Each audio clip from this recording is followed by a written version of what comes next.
sommes-nous seuls dans l'univers? L'homme a toujours observé les étoiles dans l'espoir de découvrir des preuves de l'existence d'autres formes de vie. Mais la vérité n'est pas là. Elle se trouve ici.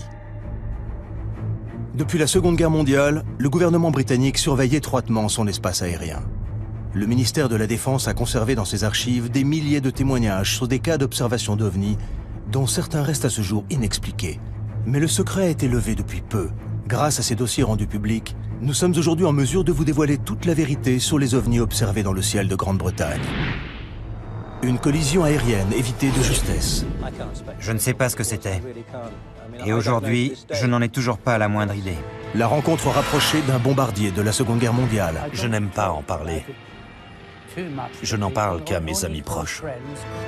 Un objet non identifié repéré par un radar.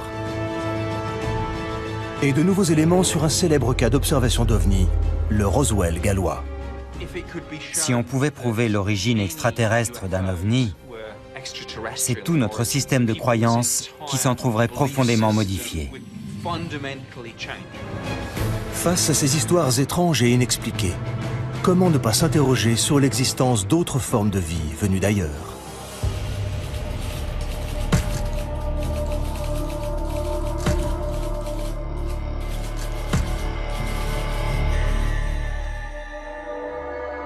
Parmi les questions les plus fréquemment posées sur Internet, 3 mots viennent en tête. Et les 2 premiers n'ont rien de surprenant. S'ils exercent un véritable pouvoir de fascination dans l'imaginaire collectif, les ovnis sont aussi les seuls de tous nos mythes du XXe siècle à avoir fait l'objet d'enquêtes, de surveillance et de manœuvres de dissimulation de la part du gouvernement.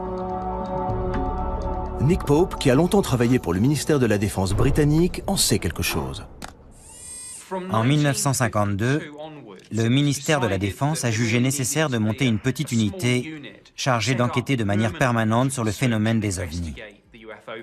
Il existait donc bien, des années 50 aux années 2009, une petite division au sein du ministère de la Défense, le projet OVNI, chargé d'élucider les cas d'observation d'OVNI. En charge du service OVNI dans les années 90, Nick Pope a contribué à augmenter le nombre très impressionnant de dossiers que le ministère avait accumulés au fil du temps. Depuis l'ouverture de ces archives, la parole s'est libérée. Des témoins clés donnent désormais leur version des faits. Et les ufologues, sceptiques ou convaincus, sont de plus en plus nombreux à s'interroger sur ce que le ministère de la Défense a tant cherché à garder secret. C'est grâce au travail de persuasion du journaliste David Clark que le ministère de la Défense a fini par accepter de rendre ces dossiers publics. On se rend compte en parcourant ces dossiers que rien que chez nous, au Royaume-Uni, les phénomènes étranges observés dans le ciel se comptent par milliers. Il y a des choses dans le ciel que les gens sont incapables d'identifier, et ça n'a rien de nouveau.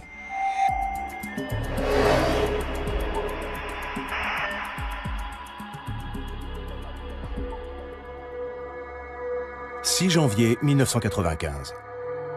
2 pilotes aux commandes d'un Boeing 737 transportant 60 passagers et effectuant la liaison Milan-Manchester signalent qu'ils viennent d'éviter de justesse une collision avec un objet non identifié. Un incident qui déstabilise les autorités britanniques. Il y a dans les dossiers du ministère de la Défense plusieurs cas de collision évitée de justesse entre des avions de ligne et des objets non identifiés. Et l'incident le plus frappant est celui signalé par l'équipage d'un 737 de la British Airways. Speedbird 5061, survol des Pennines, 15 km. Ils approchaient d'une zone nuageuse, mais le ciel était encore bien dégagé et la vision plutôt bonne, quand soudain le copilote a vu un objet illuminé comme un arbre de Noël leur arriver dessus.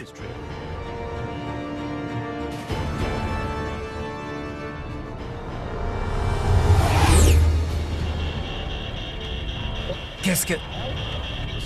L'objet est passé tellement près qu'il s'est instinctivement baissé. Il a vraiment cru qu'il allait le heurter.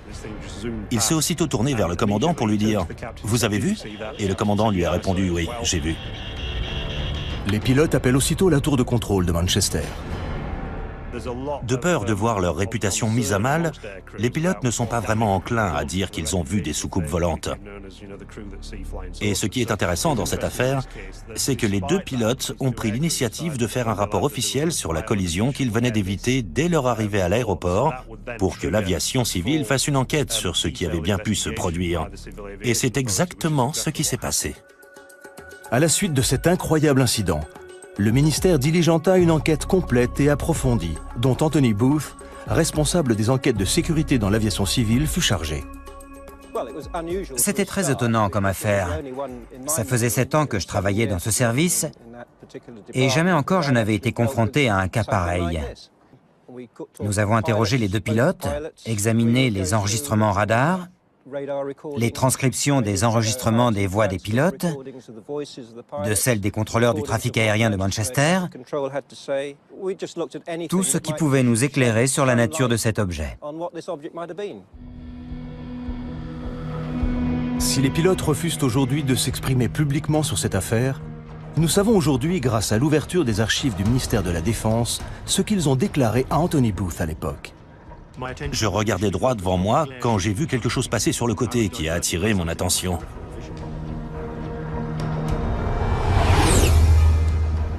L'objet était couvert de petites lumières blanches, un peu comme un sapin de Noël. Il allait très vite, et bien que sa distance ait été difficile à estimer, il semblait très proche. Il existe une transcription des propos échangés entre le commandant du 737 et la tour de contrôle. Manchester Speedbird 5061. Nous venons de voir quelque chose passer juste au-dessus de nous, côté droit. Et Manchester a aussitôt répondu « On n'a rien sur les écrans radars ». Un appareil? Il avait des feux en tout cas. Il est passé très vite à droite. Et le contrôleur leur a demandé « Au-dessus de vous ?» Pratiquement, oui. Le contrôleur leur a demandé de rester vigilants, mais il n'y avait apparemment plus rien à voir. Ils devaient vraiment aller... Très vite, vu la vitesse à laquelle il a disparu. Bon, ok, très bien. Rien n'apparaît sur les écrans radars de la tour de contrôle de Manchester. Ce qui, d'après le spécialiste des radars Doug Robb, est plus qu'étonnant. Vu le nombre de radars installés à cet endroit, les chances qu'une telle activité échappe à la détection sont quasi nulles.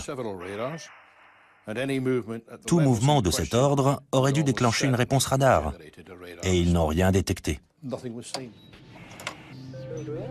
Comment l'objet a-t-il pu échapper à la surveillance des radars? Les dossiers du ministère de la Défense montrent que pilotes et enquêteurs ont pourtant tout envisagé. Un deltaplane? De nuit, ce serait suicidaire. Un radar normal ne peut pas détecter un deltaplane. Une comète? Non, je pense pas.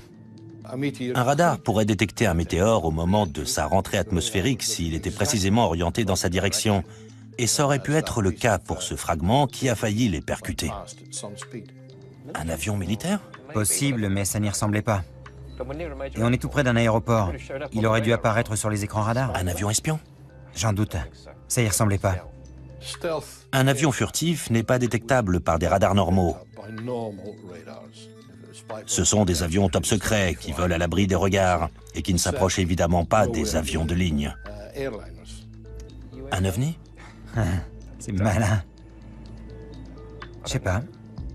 Ils ne mentent pas. Ils ont vécu quelque chose de totalement déconcertant qu'ils n'arrivent pas à expliquer.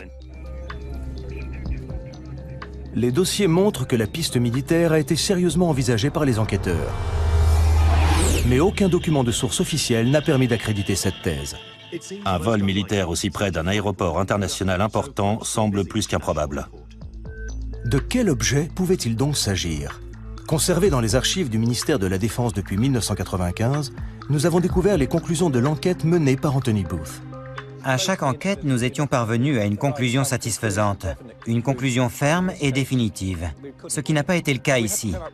Nous n'avons pas été en mesure d'établir les causes de l'incident ni d'évaluer les risques.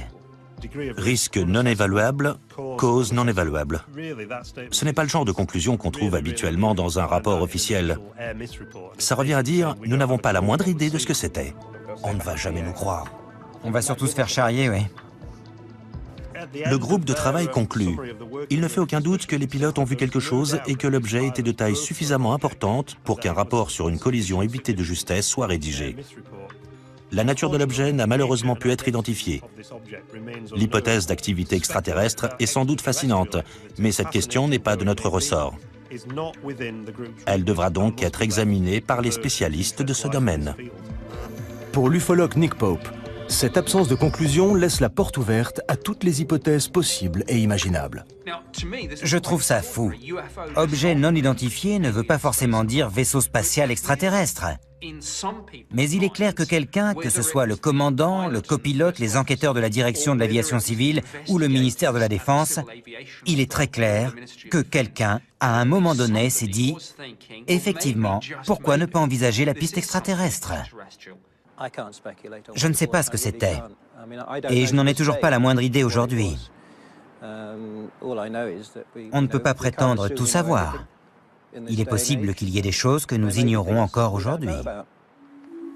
L'enquête menée sur cette collision évitée de justesse montre à quel point le ministère de la Défense prenait ces phénomènes inexpliqués au sérieux.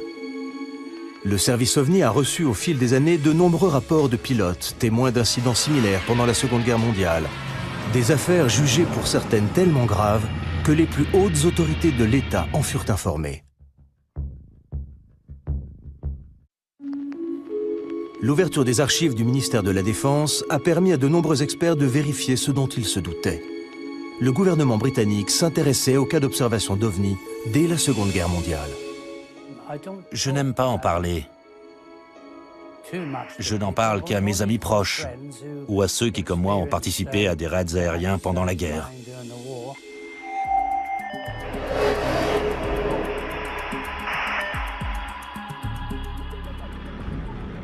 Printemps 1944. L'aviation britannique bombarde l'Allemagne. Les bruits qui courent alors sur d'étranges missiles non identifiés parviennent jusqu'au haut commandement des armées.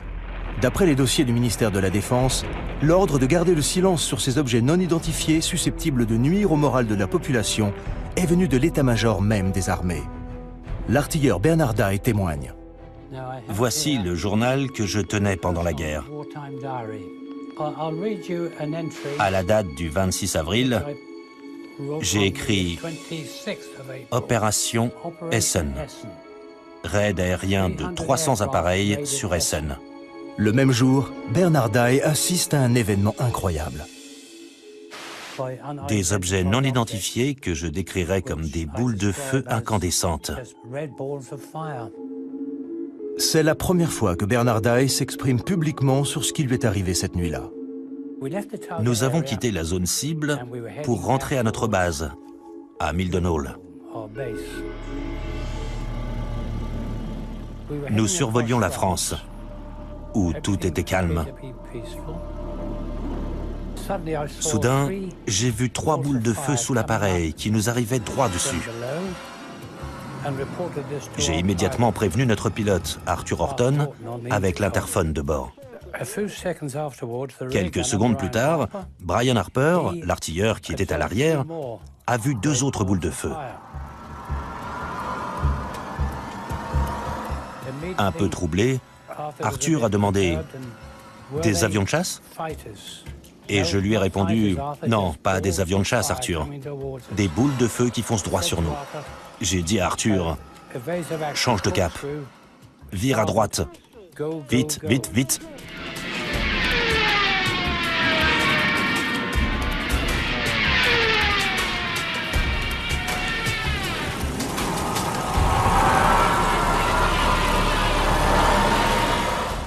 On volait à près de 500 km/h. L'appareil tremblait comme une feuille. Et on n'arrivait toujours pas à les semer. Le pilote avait peur de cramer les moteurs. Dave, l'ingénieur, a dit « Mais et les moteurs ?» Et on lui a répondu « T'occupe, fonce !» ou quelque chose dans ce goût-là, mais avec quelques noms d'oiseaux en plus. On a eu la trouille de notre vie ce jour-là. Et puis, les 5 boules de feu ont fini par perdre de leur vitesse. Elles ont disparu dans la nuit.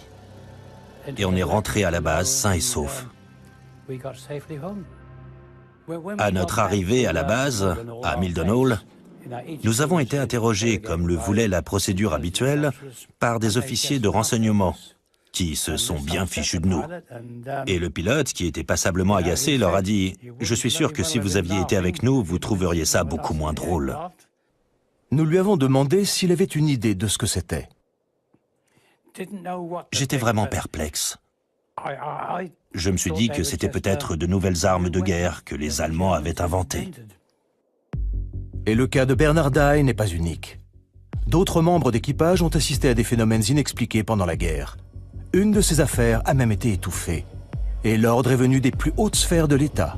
Winston Churchill, le Premier ministre de l'époque, avait tellement peur des fuites qu'il a demandé à ce que le rapport soit classé top secret pendant 50 ans. Monsieur Churchill a demandé à ce que le rapport soit classé top secret pendant 50 ans et qu'il reviendrait à un futur Premier ministre de réévaluer son niveau de classification. L'ordre donné par Churchill concerne un incident rapporté par l'équipage d'un avion de la Royal Air Force revenant d'une mission de reconnaissance en Allemagne.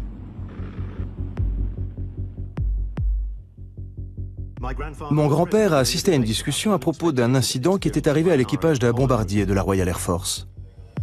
Selon les dossiers du ministère de la Défense, l'histoire a d'abord été rapportée par le petit-fils du garde du corps de Churchill, qui avait assisté à une réunion d'urgence entre le Premier ministre et le général Eisenhower, commandant suprême des forces alliées en Europe, où les deux hommes avaient discuté de l'incident. Il écrivait pour savoir si le ministère pouvait confirmer cette histoire selon laquelle le garde du corps avait assisté à une discussion entre Churchill et Eisenhower à propos d'un mystérieux incident qui était arrivé à l'équipage d'un avion de reconnaissance de la Royal Air Force. Ces hommes disaient avoir vu un objet métallique arriver à leur hauteur, puis les prendre en chasse, en se comportant de manière tellement étrange qu'aucun des membres de l'équipage n'avait pu y reconnaître un appareil de l'aviation allemande ou tout autre aéronef ennemi qu'ils auraient pu connaître. Un expert en aéronautique est également présent à la réunion. Il a écarté la possibilité d'un missile, un missile ne pouvant ralentir sa course pour rester à la hauteur d'un avion moins rapide que lui. Pour Churchill, l'affaire n'ira pas plus loin. Quand l'un des participants à la réunion a évoqué la possibilité d'un objet volant non identifié, Churchill a immédiatement demandé à ce que l'incident soit classé top secret.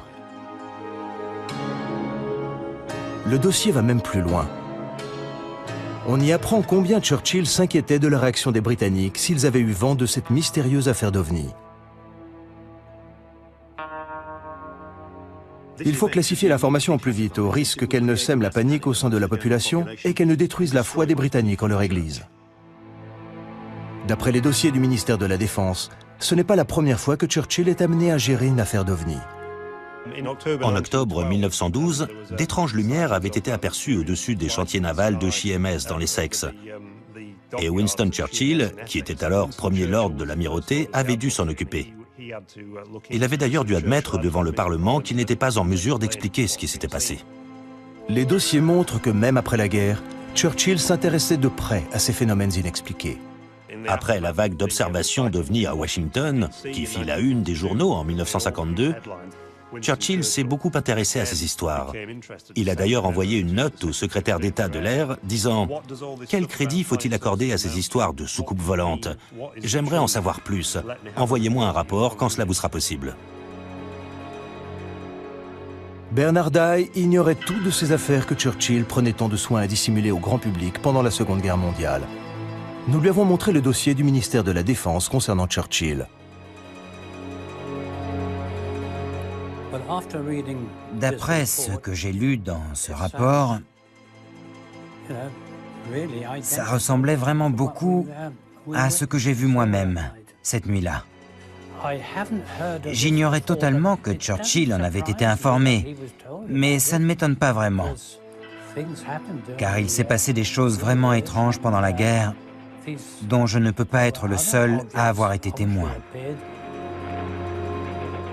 Ce qui est frappant, c'est le nombre très élevé d'incidents de ce type rapportés par les équipages dans les années 40. Des dossiers de la Royal Air Force conservés aux archives nationales mentionnent ces rapports sur des phénomènes semblables à des explosions de roquettes qu'on n'a jamais pu expliquer. Mais à la fin de la guerre, quand on a interrogé les pilotes de la Luftwaffe, certains ont raconté avoir vu des choses similaires qu'ils ont prises pour des armes secrètes ennemies. Y aurait-il une explication rationnelle à ces phénomènes observés par les équipages pendant la guerre? À l'époque, on a mis ça sur le compte de l'état de stress des pilotes et des équipages, qui, face au danger, sécrétaient de telles doses d'adrénaline que leur perception en était altérée. OVNI ou pas, ces dossiers montrent à quel point les dirigeants de la Seconde Guerre mondiale tenaient à ce que ces affaires restent secrètes. Et le temps ne changera rien à l'attitude du gouvernement face aux ovnis. 50 ans plus tard, il en aura toujours aussi peur.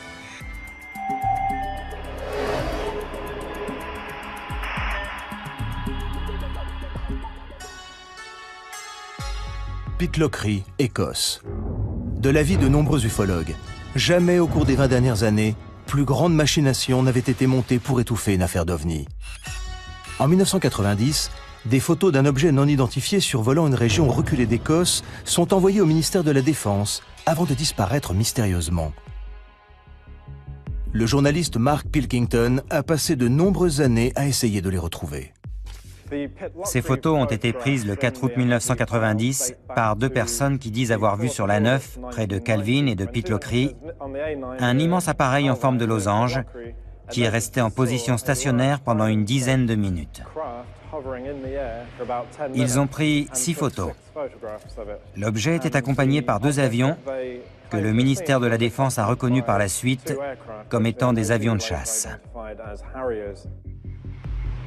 Le photographe, qui n'a jamais été identifié, a envoyé ces 6 photos au Daily Record, un journal écossais. Le journal n'a jamais publié d'article sur cette affaire, mais a envoyé les photos au ministère de la Défense. D'après le dossier, le ministère de la Défense a fait développer les photos qui ont disparu depuis avant de renvoyer les négatifs au journal. Curieusement, le journal n'a jamais publié les photos ni d'articles sur l'affaire et a, selon toute vraisemblance, renvoyé les photos aux 2 hommes dont les noms ont malheureusement disparu du dossier, nous empêchant donc de les interroger. Ce qui fait quand même beaucoup de mystère. Tout ce qui reste dans le dossier, c'est une photocopie des 6 photos, dont les ufologues se sont servis pour faire une maquette. Mais Nick Pope, lui, a eu les photos originales et le dossier entre les mains quand il travaillait au ministère de la Défense. Les photos ont été examinées et par les services de renseignement de la Défense et par le Centre national d'analyse d'images qui ont, l'un et l'autre, conclu qu'il s'agissait bien d'un objet réel qui faisait entre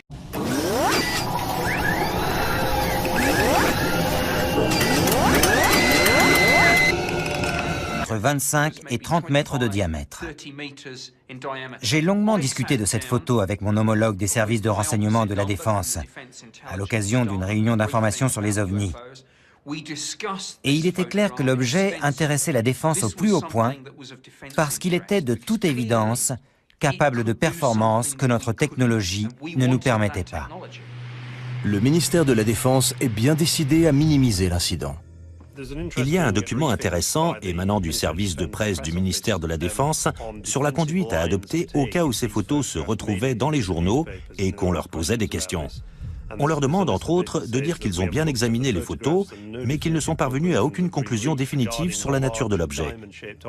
Et si les journalistes se montraient trop pressants, ils devaient répondre que tous les cas d'observation d'OVNI reçus au ministère étaient adressés au service responsable de la défense antiaérienne du Royaume-Uni. À l'époque où il travaillait au ministère, Nick Pope avait un agrandissement de la photo sur le mur de son bureau. Jusqu'à ce qu'un jour, son supérieur la retire. On ne peut pas écarter l'éventualité d'un prototype d'avion espion américain top secret. Mon chef de service s'en est en tout cas persuadé.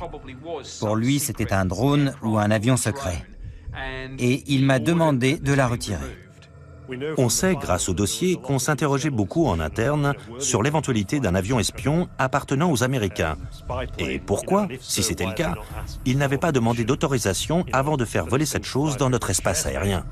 Pour Mark Pilkington, les événements de l'époque ne sont peut-être pas étrangers à l'affaire. Peut-être a-t-on pris l'objet pour ce qu'il n'était pas. C'était juste 2 jours après le début de la première guerre du Golfe, à un moment où il y avait de toute évidence d'importants déploiements de moyens aériens en direction du Moyen-Orient. Et le Royaume-Uni servait de base d'approvisionnement ou de lancement pour un grand nombre de ces avions. Comme Churchill 40 ans plus tôt, le ministère de la Défense est visiblement inquiet de la réaction de l'opinion publique. Aurait-il fait disparaître les photos de pickloquerie pour étouffer l'affaire? Il est possible que le ministère de la Défense ait détruit ces images, soit parce qu'il pensait que c'était un avion espion américain, chose qu'on préférait nous cacher de toute évidence, soit parce qu'ils n'avaient effectivement pas la moindre idée de ce que c'était et qu'il aurait été trop embarrassant pour eux d'admettre qu'il y avait dans notre espace aérien des choses bien plus rapides et maniables que nos propres appareils, pour lesquels nous n'avions en plus aucune explication. Reste que toute cette affaire repose, il faut quand même le souligner, sur une image en noir et blanc extrêmement floue qui, pour autant que je sache, pourrait tout aussi bien être l'œuvre d'un enfant de 6 ans. Pilkington est toujours à la recherche des photos originales, dans l'espoir de découvrir ce qui a bien pu mettre la défense britannique à aussi rude épreuve. Non moins de 6 ans plus tard, une autre affaire similaire déclenchera une vaste enquête militaire et remettra en cause la position même du secrétaire d'État à la Défense.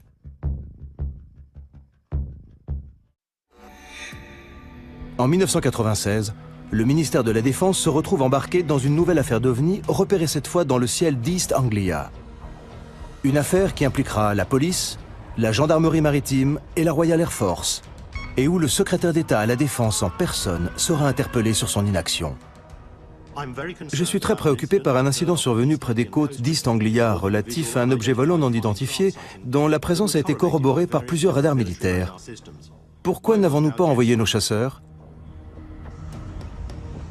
Cette affaire, qui sèmera la panique jusqu'au sommet de l'État, débute par une calme soirée d'octobre sur la côte est du Royaume-Uni.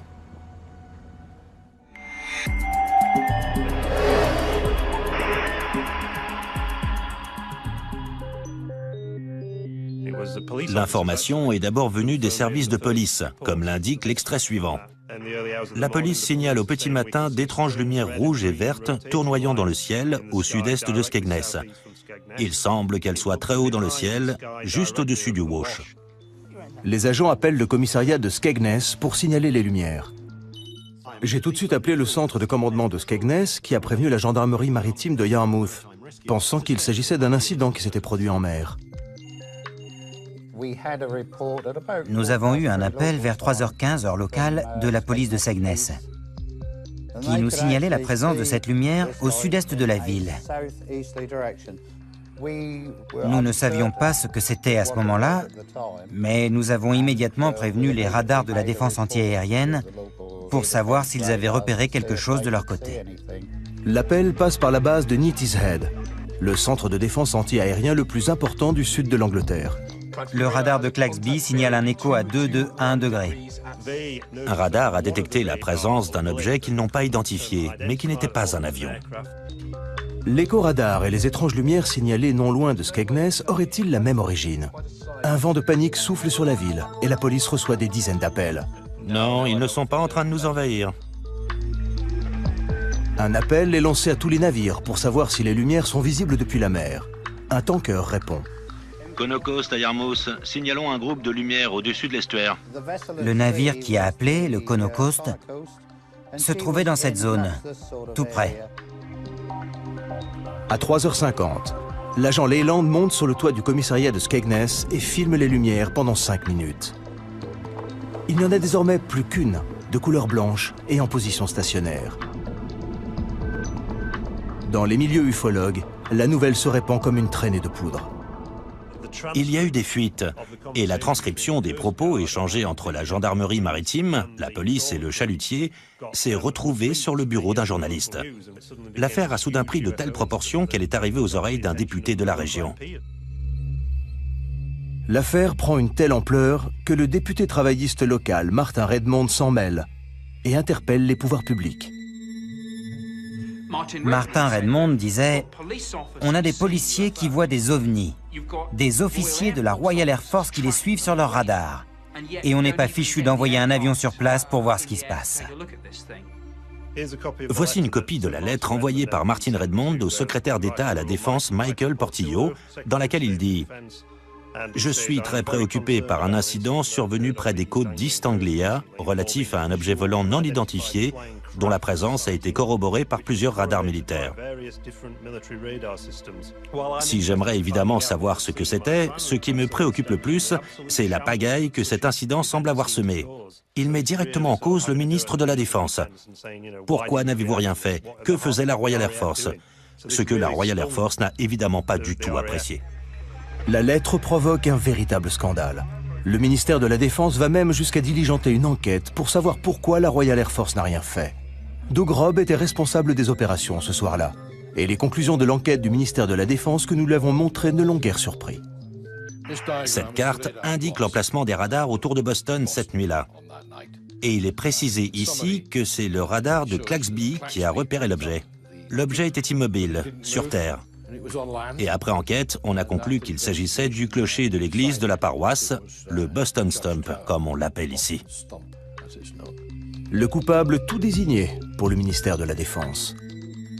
L'église, connue dans les milieux aéronautiques sous le nom de Boston Stump, apparaît parfois sur les écrans radars selon le type de propagation utilisé. Ils ont dit que le phénomène n'avait rien à voir avec les lumières stationnaires très vives que la police et l'équipage du tanker avaient vues entre Boston et Skegness. Le rapport conclut « Rien ne justifiait l'envoi de chasseurs de la Royal Air Force ». N'en déplaise au député Martin Redmond. On déclenche la procédure dans le cas d'un appareil qui arrive à grande vitesse. Mais on n'envoie pas un chasseur sur un objet fixe, sur Terre qui plus est. On ne peut pas parler de menace. Si l'objet repéré par le radar était bien l'église, qu'en est-il des mystérieuses lumières aperçues par la police et l'équipage du tanker? Le ministère de la Défense a minutieusement examiné les images tournées par l'agent Leyland. Cela fait penser à un lointain corps céleste. Le ministère de la Défense a fait analyser les images par l'Observatoire royal de Greenwich. Nous avons montré à l'astronome et ufologue Ian Redpath les conclusions de l'Observatoire et les images vidéo que le ministère de la Défense conservait dans ses archives depuis 1996. Quand on regarde les images tournées par la police, on voit un point lumineux très brillant, parfaitement immobile. Et si certains y ont vu un ovni, c'est bien la preuve que même un témoin de bonne foi peut se tromper et prendre un corps céleste particulièrement lumineux pour ce qu'il n'est pas. Et le plus souvent, c'est la planète Vénus. On l'a d'ailleurs surnommée la reine des ovnis, car c'est le corps céleste le plus lumineux après le Soleil et la Lune. Et ça pourrait très bien être ce que les policiers ont vu. Quant aux couleurs attribuées aux lumières, il a là aussi son idée sur la question.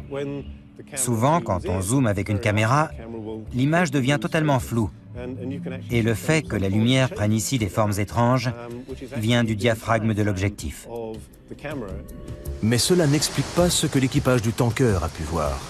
D'après l'enquête du ministère de la Défense, la lumière aperçue par les marins ne venait pas de la planète Vénus, mais d'une autre direction, ce qui laissa les enquêteurs perplexes.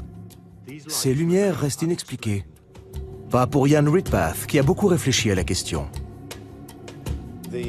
Ce que les hommes à bord du tanker ont vu au nord était, à mon avis, une autre étoile très lumineuse, Vega, connue pour ses scintillements multicolores. Mais si cette affaire a pris de telles proportions, c'est, d'après David Clarke, pour une raison bien précise. Ça s'est passé en 1996, l'année où la série X-Files battait de records d'audience en Angleterre. Et curieusement, c'est aussi l'année 1996-1997 où on a enregistré le plus grand nombre d'observations d'OVNI depuis 1978. Faut-il classer l'affaire? Ou connaîtra-t-elle de nouveaux coups de théâtre, comme la célèbre affaire aux multiples rebondissements connue sous le nom de Roswell gallois?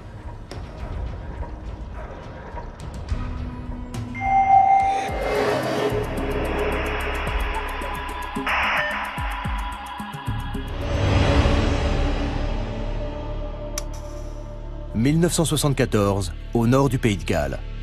Des milliers de témoins font état d'une violente secousse sismique et d'étranges lumières tombant du ciel. De l'avis de certains ufologues, il s'agirait d'un crash d'OVNI, affaire que le gouvernement aurait depuis cherché à étouffer. Il y a eu une terrible explosion et une violente secousse qui a fait trembler toute la maison. J'ai eu l'impression que ça passait juste au-dessus de nous. J'ai cru que la maison allait s'effondrer. J'ai vu des lumières tomber du ciel là-bas, au-dessus des montagnes. 24 janvier 1974 à 21h50, heure GMT. 5 corps incandescents sont aperçus dans le ciel. De nouvelles révélations viennent de remettre l'affaire sur le devant de la scène. Désigné comme le principal témoin de l'incident de Berwyn, Hugh Lloyd, fils d'agriculteur, avait 14 ans au moment des faits. Il était 20h30 quand Hugh et son père ont senti la violente secousse qui fit trembler toute la maison. Près de 40 ans plus tard, Hugh se souvient de ce jour comme si c'était hier. Il y a d'abord eu un bruit sourd, et tout de suite après, la maison s'est mise à trembler violemment. La lumière a vacillé et l'image de la télévision a disparu. Il n'y avait plus que de la neige sur l'écran. On était mort de trouille et on n'avait pas la moindre idée de ce qui se passait. Enoch a dit il a dû y avoir une explosion et le téléphone s'est mis à sonner. C'étaient les voisins qui voulaient savoir si on avait ressenti la même chose. Et puis une vingtaine de minutes plus tard, quelqu'un a frappé à la porte. Bonsoir. Bonsoir. C'était un agent de police. Il nous a dit qu'on leur avait signalé un accident aérien du côté de Berwyn et qu'il avait besoin de notre Land Rover pour s'y rendre. Comme je n'avais que 14 ans, j'ai dit à Enoch, il vaut mieux que ce soit toi qui conduise.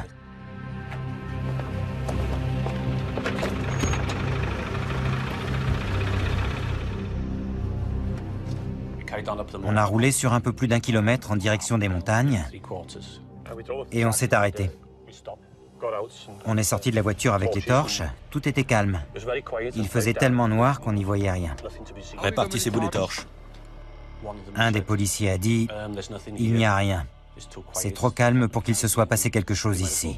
Autant que vous rentriez. » On a fait demi-tour et au moment où on arrivait à la voiture, on a vu une lumière très vive. « Qu'est-ce que c'est que ça ?» Au-dessus de la vallée, juste derrière ces arbres, là-bas, à gauche, dans la vallée entre ces deux montagnes, une lumière très vive qui montait du sol. Une lumière vraiment éblouissante. On voyait bien qu'elle montait du sol, mais on n'arrivait pas à voir d'où précisément. Parce qu'on ne voyait pas le fond de la vallée d'où on était. Ça ne ressemblait pas à un crash aérien.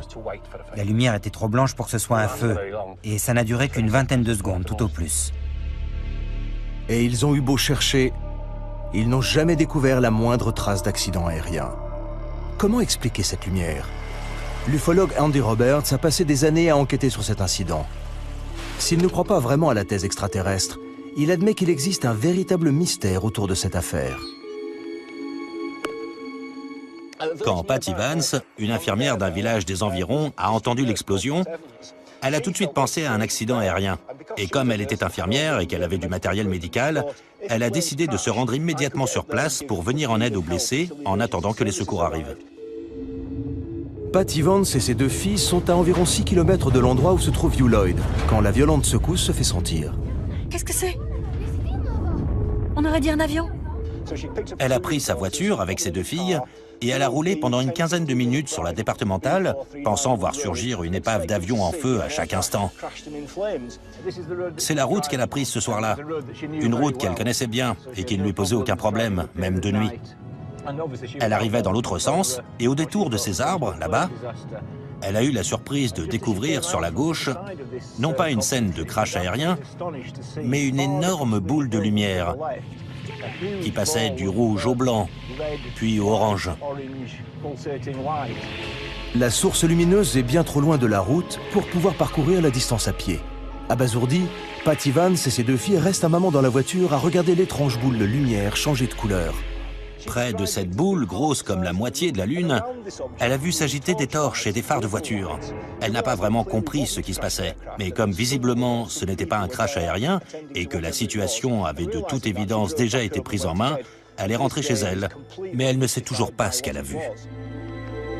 Malgré l'arrivée de mystérieux hommes en noir censés faire la lumière sur cette affaire, Patty Vance et Hugh Lloyd ne sauront sans doute jamais ce qu'ils ont vu cette nuit-là. L'étrange boule de lumière aperçue par Patty Vance et Hugh Lloyd en 1974 fait désormais partie du folklore ufologique. Et rien dans les dossiers du ministère de la Défense ne semble vouloir éclaircir ce mystère, qui décidément résiste à toute tentative d'explication. Peu de temps après l'incident, des chercheurs de l'Institut d'études géologiques britanniques furent dépêchés sur les lieux pour enquêter sur la secousse sismique. Juste après le tremblement de terre, nous avons reçu pas mal de témoignages, pas tous très cohérents, sur l'endroit exact où les lumières avaient été aperçues. J'ai donc envoyé une équipe pour interroger les gens sur place sur ce qu'ils avaient vu, entendu et ressenti. Dans la légende de Berwyn, les hommes de l'Institut d'études géologiques britanniques, aux allures de fonctionnaires et tout de noir vêtus, ont été surnommés les hommes en noir. Certains semblaient trouver notre démarche suspecte et on nous regardait d'un drôle d'air, comme si nous, humbles chercheurs de l'Institut d'études géologiques, avions quelque chose à voir avec les étranges événements qui s'étaient passés dans la région. Nous avons retrouvé dans les dossiers du ministère de la Défense le compte-rendu de Chris Browett sur son entretien avec l'infirmière Patty Vance. Dans le compte-rendu que j'ai rédigé à l'époque, Patty Vance disait qu'elle avait effectivement ressenti la secousse, mais qu'elle avait surtout eu très peur d'une lumière qu'elle avait vue dans le ciel. Une grosse boule de lumière d'un rouge incandescent. Ça, c'est la photocopie d'une carte que nous avons beaucoup utilisée lors de nos déplacements. Elle nous permettait de localiser l'endroit où l'interview avait eu lieu et de savoir ce que la personne avait vu, entendu et ressenti à cet endroit précis. La découverte de cette carte, conservée dans les archives du ministère de la Défense, a été une véritable révélation. On y voit que les lumières aperçues par Patty Vance et Hugh Lloyd sont apparues simultanément à un endroit très précis. L'ufologue Andy Roberts est retourné à l'endroit où Patty Vance et ses filles avaient vu la boule de lumière en 1974. Le même endroit où elle a raconté son aventure à Andy Roberts en 1998. Quand j'ai amené Patty Vance ici, en 1998, et qu'elle m'a raconté son histoire, je l'ai prise en photo. Une photo où elle montre du doigt l'endroit où elle a vu ce qu'elle a vu en 1974. Et on voit qu'elle indique cette direction, là où la police et les agriculteurs sont eux-mêmes venus voir ce qui se passait. Patty Vance était sur la route qui va de Languenock à Welshpool, qui se trouve juste là, derrière ces arbres, là-bas. Donc si elle était à cet endroit-là, elle a sûrement vu la même chose que nous, parce que c'est pile dans l'alignement. Je suis sûr et certain qu'elle a vu les mêmes lumières que nous. On découvre dans les dossiers la piste privilégiée par le ministère de la Défense pour expliquer l'explosion et les mystérieuses lumières. Les recherches menées dans la zone concernée n'ont montré aucune trace d'impact. De l'avis de l'organisme britannique de météorologie, il pourrait cependant s'agir d'un bolide, à savoir un météore qui se désintègre pendant sa chute dans l'atmosphère. Selon une enquête menée parallèlement par la Société britannique d'astronomie, il est probable que le météore se soit désintégré au-dessus de Manchester et que son apparition ait été précédée à 20h30 par une secousse sismique dans les montagnes de Berwyn, n'ayant aucun lien avec la chute du météore. Le rapport fait donc état de deux événements distincts qui, par le plus grand des hasards, se sont produits la même nuit. Un météore qui se désintègre dans l'atmosphère et une secousse sismique. Cette incroyable coïncidence, deux phénomènes naturels distincts, un météore et une secousse sismique, se produisant simultanément, peut-elle expliquer à elle seule le mystère de Berwyn? Pour les partisans de la piste ufologique, il est évident que non. Les dossiers ne répondent en rien à la principale question soulevée par cette affaire. D'où provenait cette lumière montant du sol? Ce que Patty Vance a vu reste un mystère. Je n'imagine pas une seconde qu'il puisse s'agir d'un ovni. Encore que, dans le cas présent, il faudrait d'ailleurs plutôt parler d'un objet terrestre non identifié. Le mystère reste entier. Qu'on ait voulu privilégier la piste extraterrestre ou la thèse plus rationnelle du tremblement de terre et des météores, il faut quand même bien admettre que nous ne savons toujours pas ce qui a bien pu émettre cette lumière pendant au moins 10 bonnes minutes. Peut-on aujourd'hui parler d'affaires classées face à toutes ces questions restées sans réponse? Je pense que l'affaire Berwyn est loin d'être classée aux yeux du grand public. Il y a des gens qui, aujourd'hui, sont convaincus que l'ouverture de ces archives fait même partie d'une campagne de désinformation de la part du ministère de la Défense qui continue à vouloir nous cacher la vérité sur les ovnis. À terme, le ministère de la Défense s'est engagé à rendre tous les dossiers OVNI publics. Mais nous dévoilera-t-il vraiment tous ces secrets? Et sommes-nous réellement prêts à ne plus croire aux ovnis? Pour certains, les ovnis sont parmi nous, et ce pour un long moment encore. Jusqu'à ce que les vrais extraterrestres débarquent, sans doute. Il y a des gens qui disent que si on nous distille ces informations au compte-gouttes, c'est pour nous préparer au jour où on nous annoncera que ces choses existent vraiment.